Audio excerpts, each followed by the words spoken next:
Hello বন্ধুরা, আজ তোমাদের মনে করিয়ে দিব অভ্যাসে হারানো সোনার সুযোগ।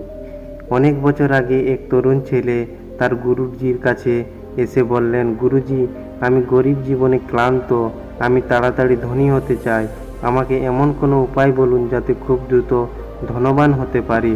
তখন গুরুজি মুচকি হেসে বললেন, ধনী হতে হলে শুধু পরিশ্রম নয়, বুদ্ধি আর ধৈর্যেরও দরকার।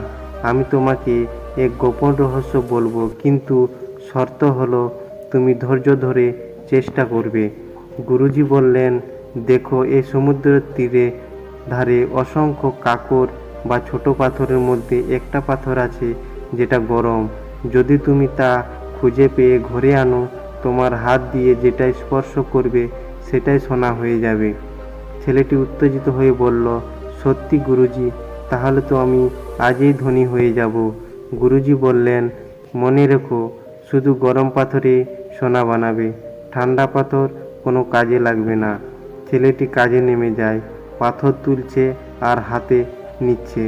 গরম না হলে সমুদ্রে ছুঁড়ে ফেলে দিচ্ছে। দিন, সপ্তাহ, মাস পেরিয়ে যায়। ছেলেটি একের পর এক পাথর তুলে দেখে সব পাথরই ঠান্ডা, আর কোনো চিন্তা না করে ছুঁড়ে ফেলে দিচ্ছে সমুদ্রের অথল জলে।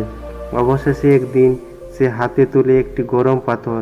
তখন সে মনে করেন, হ্যাঁ, এটাই সেই সোনা বানানো বা সোনায় রূপান্তরিত করা পাথর। কিন্তু এতদিন ধরে ঠান্ডা পাথর ছুঁড়ে ফেলার অভ্যাসে সে ভেবে না দেখে সে গরম পাথরটাকেও ছুঁড়ে ফেলল সমুদ্রের অথল জলে। পাথরটি হারিয়ে গেল চিরতরে। গুরুজি আসেন, শান্ত সুরে কথা বলেন, এটাই জীবনের শিক্ষা বৎস। যখন তুমি কোনো কাজে এতটাই অভ্যস্ত হয়ে পড়েন, তখন জীবনের আসল সুযোগ এসে গেলেও তুমি তা চিনতে পারো না, এমনকি নিজের হাতে ফেলে দাও। অভ্যাস ভালো, কিন্তু সচেতনতা তার থেকেও বড়। তুমি কতবার এমন সুযোগ হারিয়েছো শুধু পুরনো অভ্যাসের জন্য? আজ থেকে সচেতন হও, কারণ হয়তো তোমার সোনা বানানোর পাথর ঠিক তোমার সামনেই আছে, তা তুমি বুঝতেই পারছো না। তোমার কাছে এলেও তুমি অভ্যাসের কারণে ছুঁড়ে ফেলে দিচ্ছ।